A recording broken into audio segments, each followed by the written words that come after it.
ESS On Air, nouvelle formule pour cette rentrée 2025 avec plus de séquences et plus de rythme dans cette émission de Mediatico qui décrypte l'actualité du point de vue de l'économie sociale et solidaire et où nous recevons aujourd'hui Stéphane Junique. Bonjour Stéphane. Bonjour Frédéric. Alors Stéphane, vous êtes le président du groupe Vive, le premier acteur mutualiste de santé et de protection sociale en France, qui donne de plus en plus de la voix parce qu'on voit vos publicités dans la presse, à la radio, à la télévision en ce moment. Et vos sujets de prédilection, ce sont donc évidemment la santé, mais aussi la prévention et puis l'alimentation. On en parlera. Et forcément, Stéphane, vous êtes aussi au cœur de l'actualité politique avec un nouveau Premier ministre qui prépare déjà le prochain budget et le prochain budget de la sécurité sociale. Alors on démarre tout de suite avec l'actu qui pique.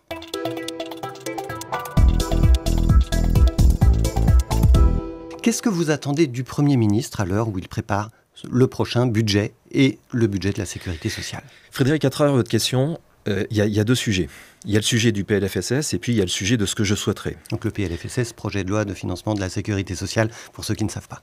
Oui, qui est un texte de loi extrêmement important parce qu'il donne à voir la manière dont l'évolution des dépenses de santé est maîtrisée, mais également sur la manière dont on peut faire avancer les sujets d'accès aux soins. Et pourquoi je distingue les deux? Parce que on le voit à l'actualité, et d'ailleurs la commission des comptes de la sécurité sociale l'a indiqué en juin dernier, nous sommes dans une trajectoire de déficit de la sécurité sociale qui va être inédit. En dehors de la crise Covid, on va être à la fin de l'année 2025 sur à peu près 21,9 milliards d'euros de déficit, dont 13-14 milliards pour la seule assurance maladie.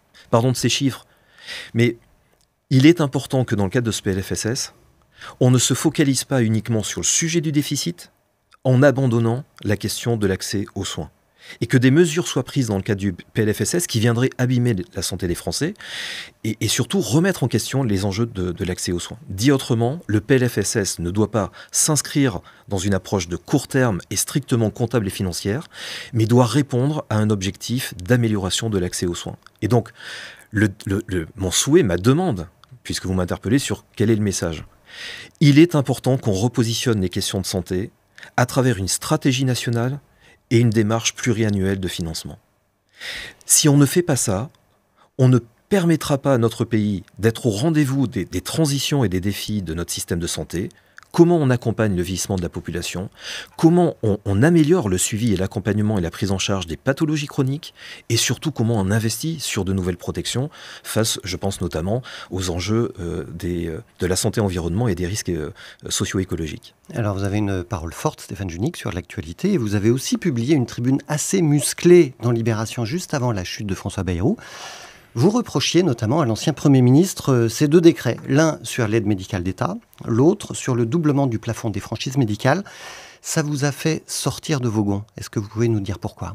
Oui, je suis extrêmement préoccupé par ces deux mesures. En tant que mutualiste, et puis je le rappelle parce que c'est mon histoire, en tant que soignant. En tant que mutualiste, parce que les franchises, ne l'oublions pas, depuis 2008 où elles ont été instaurées, elles auront été multipliées, si le gouvernement va jusqu'au terme de ce que François Bayrou souhaitait, aura été multipliées par 4 dans notre pays. Moi, j'ai en souvenir une étude que l'IRDES avait faite en 2010, qui indiquait que, au fond, pour les personnes qui sont des ménages aisés, la franchise, au fond, elle a peu d'impact.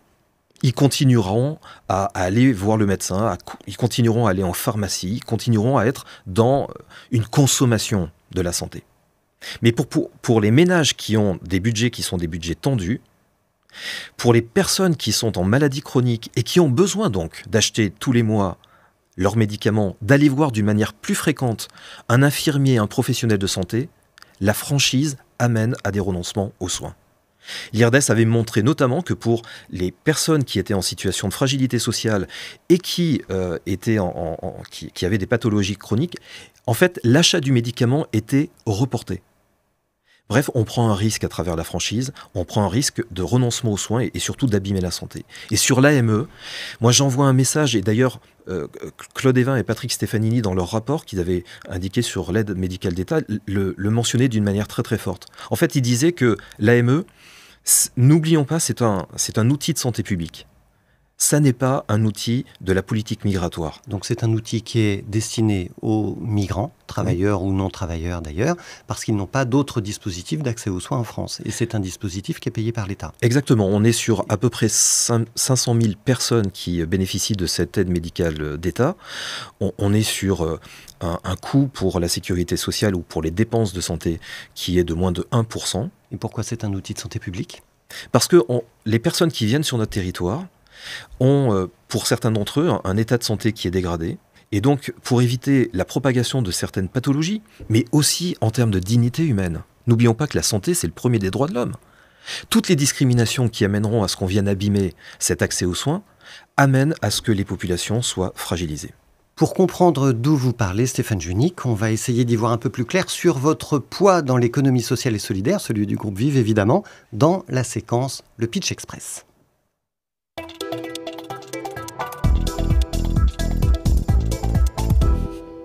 Dans le Pitch Express, Stéphane Junique, vous allez nous expliquer en quelques secondes ce que représente le groupe Vive, combien d'employés, combien de structures, combien de territoires et quel chiffre d'affaires aussi. Donc le groupe Vive est le premier groupe mutualiste de protection sociale et de santé dans notre pays. Il protège près de 11 millions de Français grâce à ses mutuelles, Harmonie Mutuelle, MGN et MNT. Je rappelle que nous avons une mutuelle également dans les Antilles-Guyane qui s'appelle Margaillard. Donc c'est une mini-France qu'on protège avec nos mutuelles. C'est le premier acteur non lucratif d'offres de soins et d'accompagnement, 1800 établissements. Sur les 45 000 collaborateurs, 35 000 sont sur ces métiers du soin et de l'accompagnement. Ce sont 17 métiers qui vont de la petite enfance jusqu'à la fin de vie. Et nous sommes également le 4e opérateur de logement social avec 212 000 logements dans notre pays. Le fil rouge de l'ensemble de ces métiers, c'est de rendre accessible la santé pour tous. Et puis dans cette séquence, le Pitch Express, on va parler de cet ouvrage, Stéphane Junique, que vous publiez, La santé est un combat pour transformer la société, aux éditions du Cherche Midi. Donc c'est un essai, et vous avez 90 secondes pour nous le présenter. Oui, on résume souvent la santé d'un point de vue technique ou d'un point de vue financier. Et j'ai souhaité dans ce livre repositionner la santé au cœur des enjeux de notre société. Notre pays, il est confronté à des transformations profondes, démographiques, épidémiologiques, mais également pour faire face aux transitions environnementales. La santé peut être le fil rouge sur la manière d'accompagner ces transformations. Bref, j'essaie de repositionner d'une manière optimiste l'action qui est celle d'un grand nombre d'acteurs dans les territoires pour refaire de la santé un objet de transformation de notre société. Avec le regard d'un professionnel de santé ou d'un président de groupe mutualiste ? Avec là le regard d'un militant mutualiste et d'un dirigeant d'un groupe. Parce que je pense plus que jamais que dans notre pays, nous avons besoin de mutualistes forts et qui investissent le champ de la santé. Merci Stéphane Junique. On va aller voir tout de suite ce qu'il y a dans votre boîte à solutions.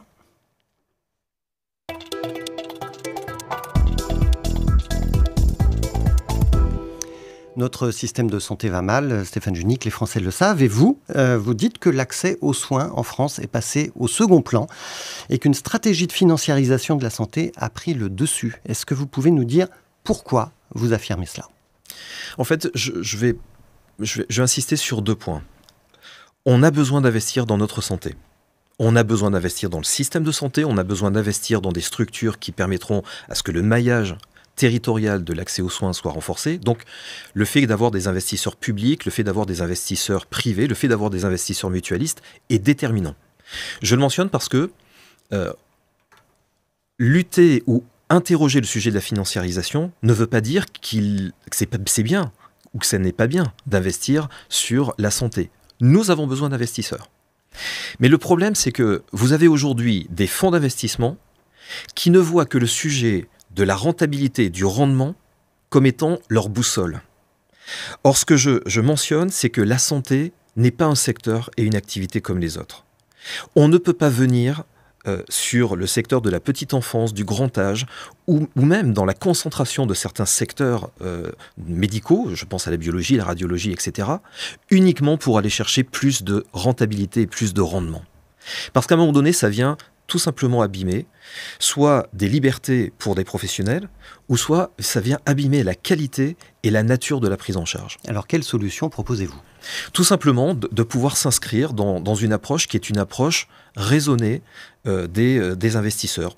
Je trouve d'ailleurs que les acteurs non lucratifs sont des protecteurs de la manière de pouvoir garantir de l'investissement, mais dans des conditions, notamment de rentabilité et de rendement, qui soient raisonnables pour ne pas venir abîmer les professionnels ou les structures qui aujourd'hui garantissent cet accès aux soins et à la santé. Donc vous n'êtes pas opposé au financement du secteur de la santé par le secteur privé? Je suis en tout cas, face aux différentes affaires qui ont touché le secteur de la petite enfance et le secteur du grand âge, attentif à ce que, les acteurs non lucratifs soient davantage et mieux positionnés sur la gestion de ces activités, et d'autre part que les acteurs publics soient également responsables, parce que à travers des appels d'offres qui ne reposent uniquement que sur le critère prix, à un moment donné, on vient abîmer également les démarches de prise en charge et de qualité. Je vous donne un exemple. On le sait, un berceau dans une crèche, c'est à peu près 10 000, 11 000 euros.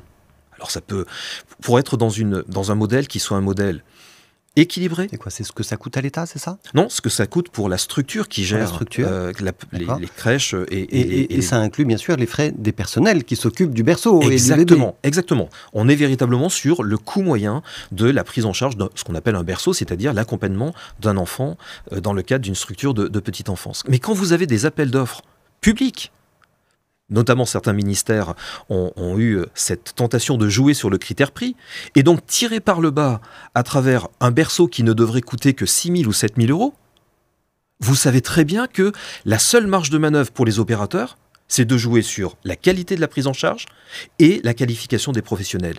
Et c'est en ça où le groupe Vive, avec d'autres acteurs, considère qu'il est important de pouvoir ne pas céder à la tentation de certains fonds d'investissement qui viendront chercher de la rentabilité, du rendement à 2 chiffres, et l'autre élément d'interpeller les acteurs publics, que ce soit les collectivités ou l'État, pour que les appels d'offres ne jouent pas simplement sur le critère prix. Et c'est ce qui nous garantira un modèle qui soit un modèle vertueux, où des investisseurs investiront durablement sur un secteur qui a en effet besoin d'investissement, mais également où on ne viendra pas abîmer le sujet de la qualité et de la prise en charge du soin et surtout des prises en charge et de l'accompagnement pour tous. Et en même temps, vous l'avez dit tout à l'heure, le budget de la sécurité sociale est fortement déficitaire, en particulier à cause de la branche assurance maladie.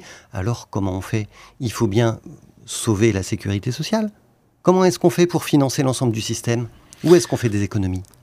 Alors, où est-ce qu'on fait des économies sur le moyen terme ou le court terme, et où est-ce qu'on fait des économies sur le moyen terme en modifiant structurellement notre organisation du système de santé?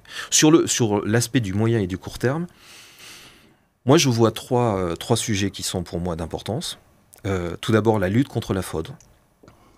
Parce que si on accepte ça, si on n'est pas dans la prévention et la lutte de ces fraudes, d'une certaine manière, on vient rompre le contrat social qui est celui de notre modèle de sécurité sociale, où vous acceptez, vous comme moi, de pouvoir cotiser, financer pour prendre en charge les personnes qui en auraient besoin. C'est donc la solidarité de tous entre tous. Et ce modèle-là, il est abîmé si vous avez le sentiment en fait de cotiser ou de payer pour des personnes qui trichent, oui, mais qui rompent ce contrat. C'est un vrai sujet, ça, Stéphane Junique, ou c'est juste une critique, un épiphénomène qui stigmatise? Frédéric, 2 milliards d'euros. 2 milliards d'euros. 2 milliards d'euros. Donc c'est pas un petit sujet. Pour moi, c'est pas un petit sujet. Et donc, quand on doit rechercher à faire des économies, je préfère qu'on aille le chercher sur ce levier-là, même s'il n'est pas unique, je vais en évoquer un ou deux autres, plutôt que sur le sujet des franchises. J'essaie d'être cohérent, parce que les franchises vont altérer le sujet de l'accès aux soins. Pardon, la lutte contre la fraude, aucunement. Donc la fraude, c'est quoi? C'est des arrêts de travail qui ne sont pas des vrais arrêts de travail. Et puis on l'a vu en plus, il y a des réseaux aujourd'hui qui se sont organisés, comme vous le soulignez, avec des fausses ordonnances, avec également des arrêts de travail qui ne sont pas de réels arrêts de travail. Bref, on a des réseaux qui sont dans notre pays organisés avec une cible qui est d'aller chercher du pognon. Voilà. Et au détriment du contrat qui est le contrat social sur notre modèle. Donc le sujet des fraudes, la question au fond de l'amélioration des prescriptions et de l'amélioration du suivi des pathologies chroniques dans notre pays. Un chiffre, 250 000 séjours d'hospitalisation pourraient être évités dans notre pays. C'est un peu plus de 2,5% de l'ensemble des séjours hospitaliers. Tout simplement parce que vous n'avez pas aujourd'hui un système de santé qui permet de prendre en charge et de suivre les pathologies chroniques d'une manière fiable, d'une manière qualitative. Conclusion, quand vous avez une personne qui a une rechute ou des effets secondaires dans son traitement qui n'a pas été suffisamment suivi, c'est aux urgences que la personne va terminer.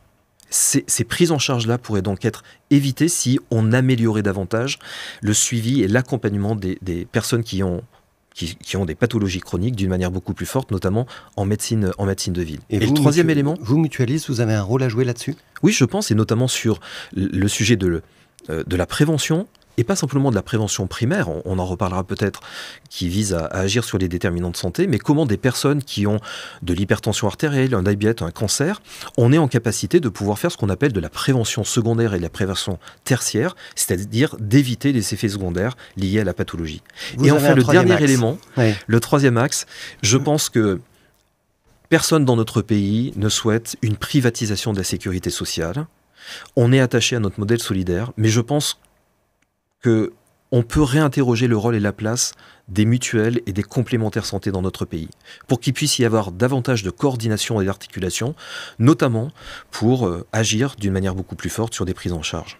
Et que ça ne repose pas simplement sur la solidarité nationale. Est-ce qu'il faut faire aussi des économies sur les remboursements aux laboratoires pharmaceutiques qui font des grosses marges, qui sont très bénéficiaires et dont certains disent que finalement ils enrichissent des actionnaires privés au détriment de la sécurité sociale ? Oui, je vous renvoie à l'échange que l'on a pu avoir sur le sujet des risques de financiarisation et notamment des attentes de certains fonds qui, je le répète, n'ont qu'une seule boussole, c'est celui du rendement, d'une rentabilité qui amène d'une certaine manière à oublier quel est le sens du soin et de l'accompagnement dans notre pays. Si on regarde un petit peu notre système de santé, Stéphane Junique, on sait qu'il est inéquitable, tout le monde n'a pas un médecin proche de chez lui, il faut attendre très longtemps pour avoir des consultations, il y a des gens qui ne peuvent pas se soigner, il y a des déserts médicaux, il y a de la pression sur les personnels de santé qui, pour beaucoup, sont en situation de burn-out, jusque dans les crèches et les EHPAD, vous en avez parlé. Comment faut-il repenser notre système de santé ? Je reprends l'image de la boussole. Il nous manque une boussole dans notre pays. Et cette boussole, c'est la stratégie nationale de santé. Vous vous rendez compte, depuis 2023, nous aurions dû avoir une revisite de la stratégie nationale qui avait été présentée par Agnès Buzyn lorsqu'elle était ministre. Nous sommes aujourd'hui sans boussole. Je ne sais pas vous dire quelles sont les priorités dans notre pays en matière de santé publique. Pourquoi c'est important ? Parce que ça détermine la manière dont les politiques publiques demain vont d'une certaine manière répondre à ces différentes priorités, donc à travers des plans d'action, à travers la mobilisation des agences régionales de santé pour décliner ces priorités, à travers des plans de prévention, de soins, d'accompagnement, que sais-je. Mais ça permet également, cette boussole, cette stratégie nationale de santé, que des opérateurs, les soignants, des acteurs associatifs, des acteurs mutualistes, puissent s'inscrire à travers leurs actions, à travers leurs investissements dans le cadre de ces priorités. Je vous donne un exemple. Le groupe Vive, il a une stratégie de prévention. On a fait le choix, je pense qu'on n'est pas déconnant sur le choix des deux thématiques, de centrer nos actions de prévention sur la santé mentale et également l'activité physique et sportive, parce que c'est un déterminant de santé qui est majeur. Chaque année, le groupe touche 800 000 personnes, de ses adhérents notamment, à travers ces actions de prévention. Je pense qu'on peut aller au-delà. Mais est-ce que j'ai fait le bon choix à travers l'activité physique et sportive et la santé mentale ? Est-ce qu'il n'y a pas d'autres priorités qui seraient beaucoup plus fortes en termes d'impact ? Le ministre, qui est cardiologue, nous dit qu'il faut investir davantage sur la prévention des maladies cardiovasculaires. Très bien, mais comment ? C'est quoi les objectifs que l'État se fixe pour la nation dans l'amélioration face à ce risque ? Bref, on a besoin d'avoir cette boussole. La stratégie nationale de santé devrait être une priorité du gouvernement. Parce qu'on ne peut pas rester sans boussole, les acteurs ne peuvent pas rester dans le brouillard, et surtout ne peuvent pas rester dans l'impasse comme nous pouvons l'être aujourd'hui. Il y a un autre sujet qui vous tient à cœur, Stéphane Junique, c'est celui de l'alimentation comme déterminant de santé. Et il se trouve que vous avez noué très récemment une alliance entre le groupe Vive, UpCoop et Biocoop. Est-ce que vous pouvez nous expliquer ce qui fonde cette alliance et comment vous comptez améliorer la santé des Français au travers de leur alimentation ? D'abord, il y a une idée qu'il faut que vraiment vous entendiez, c'est que quand on dit le groupe a vocation à contribuer à rendre effectif le droit à la santé dans notre pays, c'est-à-dire à faire en sorte que les territoires soient des territoires de pleine santé. Des territoires de pleine santé, c'est des habitants qui sont couverts par leur mutuelle, parce qu'une mutuelle est aujourd'hui indispensable dans l'accès aux soins.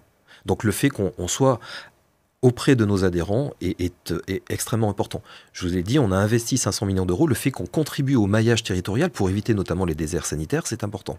Mais la troisième conviction, c'est que c'est en agissant sur les déterminants de santé que nous pourrons faire en sorte que les territoires soient des territoires de pleine santé. Et l'alimentation, c'est un super sujet.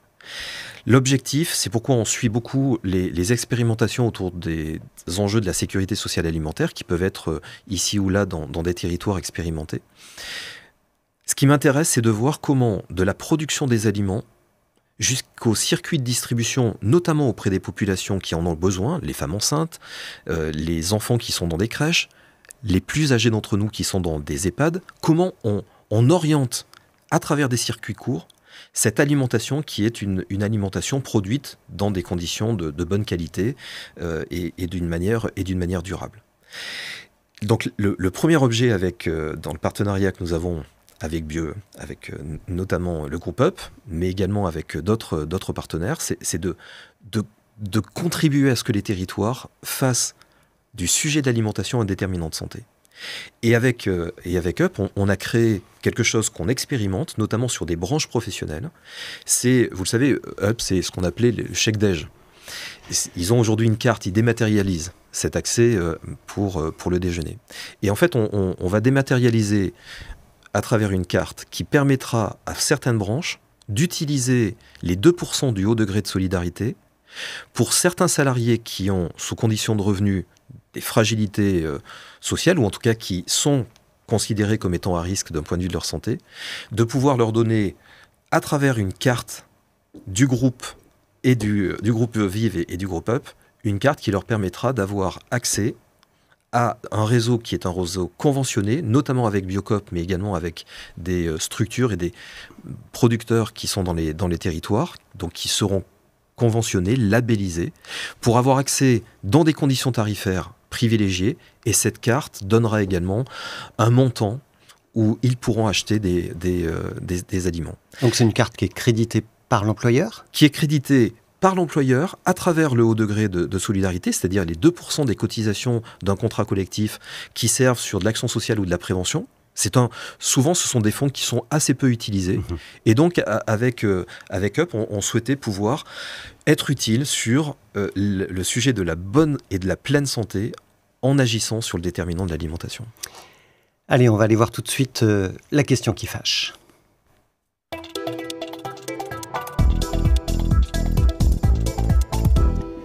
Le taux de pauvreté n'a jamais été aussi élevé en France, Stéphane Junique. Les Français se plaignent de leur pouvoir d'achat en berne, trop d'impôts, trop de taxes. Est-ce que les cotisations des mutuelles vont encore augmenter l'année prochaine, Stéphane Junique ? Oui, probablement. Mais les Français n'en peuvent plus. Oui, probablement. Les cotisations vont augmenter parce que le gouvernement veut mettre en place une taxe sur les mutuelles. Et on ne pourra pas échapper. C'est nouveau ? Non, c'est pas nouveau. Le gouvernement de M. Barnier souhaitait mettre en place une taxe d'1 milliard d'euros. Le gouvernement précédent, dirigé par François Bayrou, maintenait cette pression auprès des acteurs mutualistes. Et je le vois à travers les échanges que l'on peut avoir avec certaines directions du ministère de la Santé. Cette tentation est toujours aussi forte. Alors c'est vrai que ça fait des années quand même que le gouvernement considère que la trésorerie des mutuelles en général est beaucoup trop pléthorique.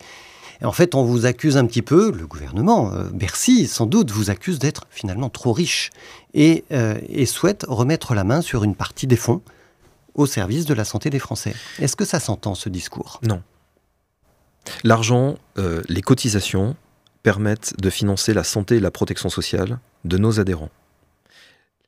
Les fonds que vous appelez là, le trésor caché des mutuelles, c'est tout simplement des provisions réglementaires qui nous sont demandées. La santé est considérée d'un point de vue prudentiel comme étant un risque. Donc c'est obligatoire et face pour vous ces risques, de faire ces provisions. Exactement. Et face à ce risque, nous sommes obligatoirement amenés à faire des provisions, à permettre à ce qu'il n'y ait pas de défaillance pour la mutuelle dans sa relation avec l'adhérent, face à ces risques de santé. Donc, il n'y a pas de trésor caché. Il y a tout simplement des éléments réglementaires auxquels nous répondons.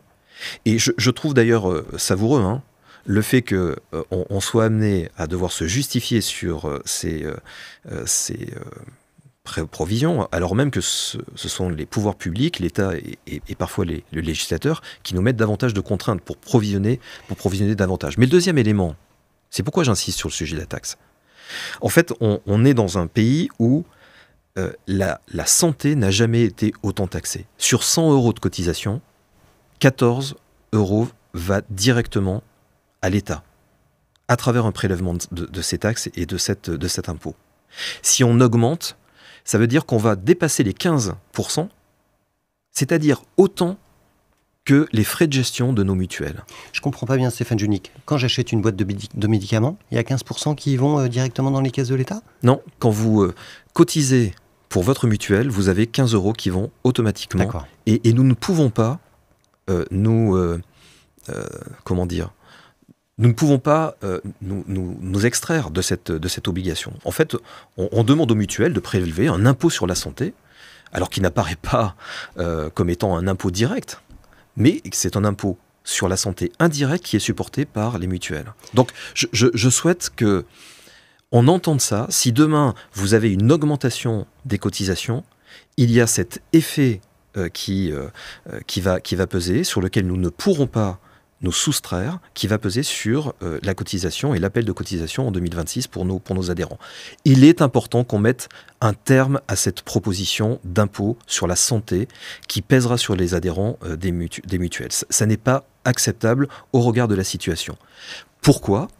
Parce que nous avons un phénomène sur lequel il est important qu'on assure un pilotage, notamment pour rendre supportable la cotisation de nos adhérents pour les plus âgés d'entre nous notamment, c'est que les dépenses de santé dans les années qui viennent ne vont pas ralentir.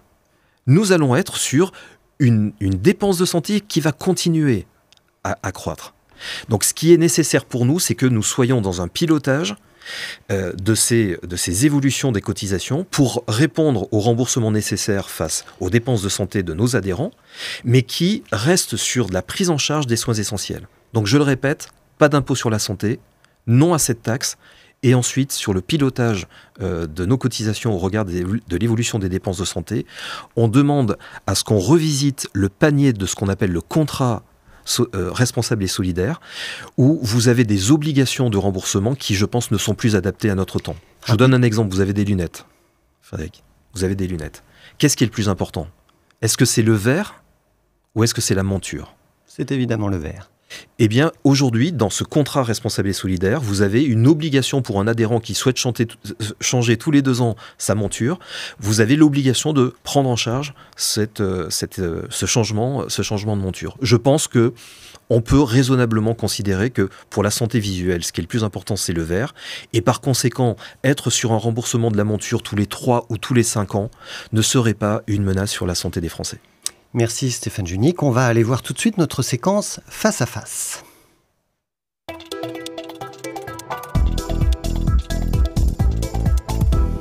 Le principe est simple, Stéphane Junique. Dans cette séquence face à face, je vous montre 3 photos. Je vous pose une question pour chaque photo. Et vous avez chaque fois 30 secondes pour répondre. C'est parti. Première photo, c'est une personnalité politique, Patrick Martin, le président du MEDEF. Beaucoup de mutuelles étaient présentes à la REF, la rencontre de rentrée du MEDEF. Et Patrick Martin a fait cet été 93 propositions pour réformer l'assurance maladie. Qu'est-ce que vous en avez pensé ? 30 secondes. Il a raison de poser la question de l'évolution du modèle de financement de notre protection sociale, notamment pour faire en sorte que tout ne repose pas sur le travail. Mais je pense que des propositions autres que celles qui sont aujourd'hui formulées par le MEDEF peuvent nous permettre de rendre supportable et durable notre modèle de santé et de protection sociale. Donc ouvrons le débat, comme il invite à le faire, mettons-nous autour de la table pour permettre de réfléchir sur ces questions, et c'est la raison pour laquelle la Mutualité française appelle à des états généraux de la santé et de la protection sociale, et que je soutiens. Deuxième photo, c'est une coupure de presse. Là, c'est sur Radio France Internationale, mais c'était dans toute la presse. Le Z-Event 2025, c'est le plus gros événement de jeux vidéo caritatifs en ligne. Il a récolté 16 millions d'euros en 3 jours pour 8 associations du secteur de la santé. Comment vous réagissez à ces levées de fonds événementielle, caritative pour le secteur de la santé? Je trouve que les formes, elles varient, c'est important qu'elles évoluent. Je suis attaché aux collectes de la Croix-Rouge française qui, dans nos rues, à certains moments de l'année, sont extrêmement précieux, mais ces événements qui utilisent notamment des plateformes sont tout aussi importantes. Ça montre quoi ? Que la générosité des Français reste encore un marqueur important, que la solidarité entre nous est un déterminant, pas simplement du contrat social, mais également de la manière dont on prend soin ou dont on est sensible à des causes qui viennent abîmer ou viennent interroger aujourd'hui notre société. Donc je trouve ça plutôt extrêmement positif, même si les formes, elles évoluent. Et je pense qu'il ne faut pas rester comme des vieux cons à être sur uniquement les traditionnels appels à la générosité qu'elle pouvait exister en mon temps. La générosité rajeunit. Troisième photo, Stéphane Djunic, c'est une figure décalée. Pour prolonger un petit peu, qu'est-ce qu'il vous inspire, Reda Kateb? Il est comédien. C'est aussi l'un des parrains-marraines de l'association Le Rire Médecin. Qu'est-ce que vous lui diriez? C'est une super initiative. Dans les établissements, le rire médecin est extrêmement précieux. Je rappelle, le groupe Vive est présent dans le maillage territorial des établissements de santé dans notre pays. Nous avons une quinzaine de cliniques et notamment des cliniques qui sont dans des prises en charge de filières de cancérologie. Et je vois combien des structures bénévoles comme celle-ci sont extrêmement utiles pour permettre à ce que le séjour des plus jeunes, mais également des plus âgés, puisse être agréable, ou en tout cas mieux soutenu. Qu'ils soient un petit peu plus souriants, évidemment. On va passer à notre dernière séquence, Stéphane Djunic, c'est la séquence Le monde de demain, en 3 mots.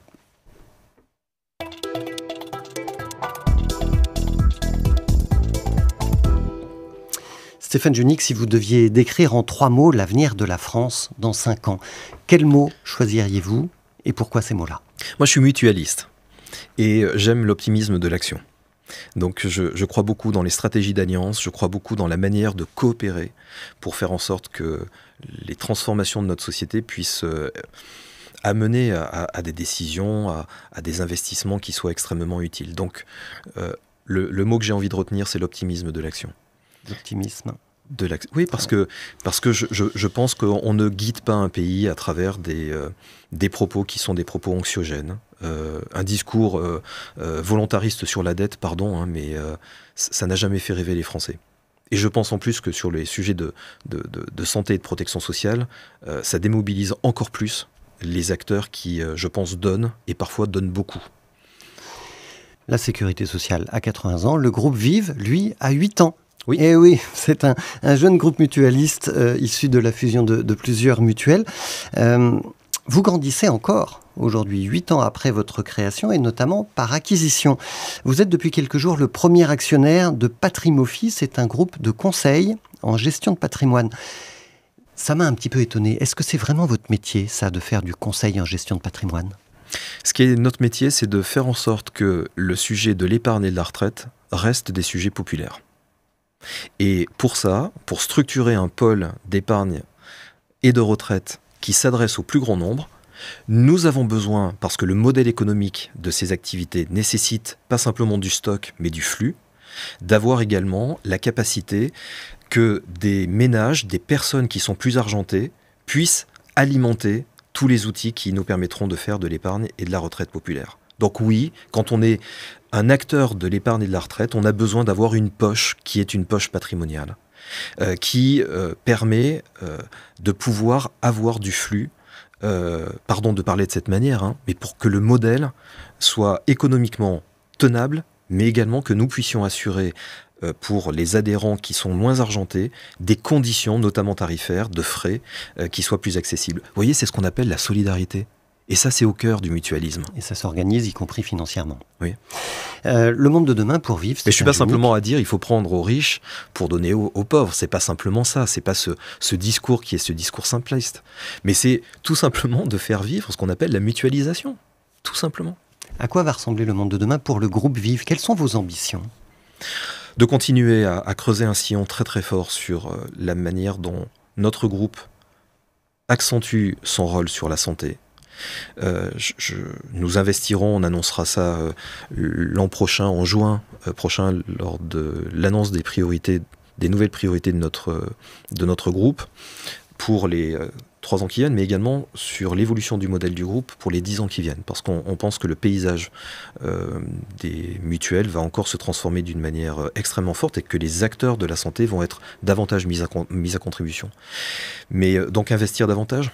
Je pense que sur la santé mentale, on se donnera un objectif qui est d'investir 20 millions d'euros pour que la filière de la santé mentale du groupe se renforce. C'est un métier qui est un métier historiquement porté par MGEN. Nous avons des établissements qui sont aujourd'hui reconnus tant au niveau des régions qu'au niveau national comme étant des établissements de référence. Au regard de cet enjeu de prise en charge et d'accompagnement des personnes qui sont face à des fragilités psychologiques et de l'émergence encore plus importante des pathologies psychiatriques, nous avons besoin de contribuer au maillage territorial sur la santé mentale dans notre pays. Ce qui m'amène à la dernière question, plus large, qui est celle de l'avenir du mutualisme en France. Comment vous le voyez ? Mais vous voyez, je pense qu'on redécouvre la vertu des acteurs de l'économie sociale et solidaire pour accompagner des transitions, pour créer des filières qui soient des filières industrielles et des filières sectorielles durables, et on redécouvre donc le mutualisme.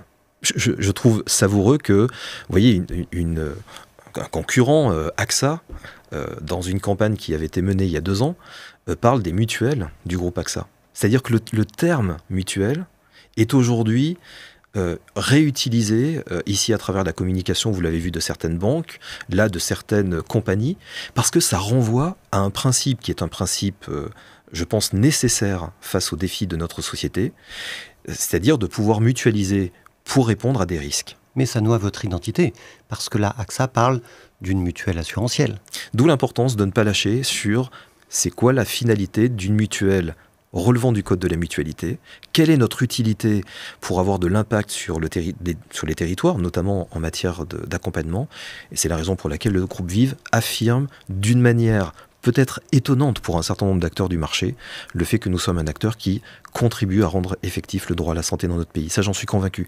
Et pas n'importe quels acteurs, au regard de la diversité de leurs activités, peuvent revendiquer cette raison d'agir. Merci beaucoup Stéphane Junique d'avoir été notre invité dans ESS On Air. Et merci beaucoup à vous de nous avoir suivis fidèlement, comme chaque semaine, sur Mediatico. Si cette émission vous a plu, évidemment, dites-le sur les réseaux sociaux. Abonnez-vous aussi à mediatico.fr parce qu'on a besoin de votre soutien. Et puis on se retrouve très vite pour une autre émission ESS On Air qui vous décrypte l'actualité vue par les acteurs de l'économie sociale et solidaire sur mediatico.fr.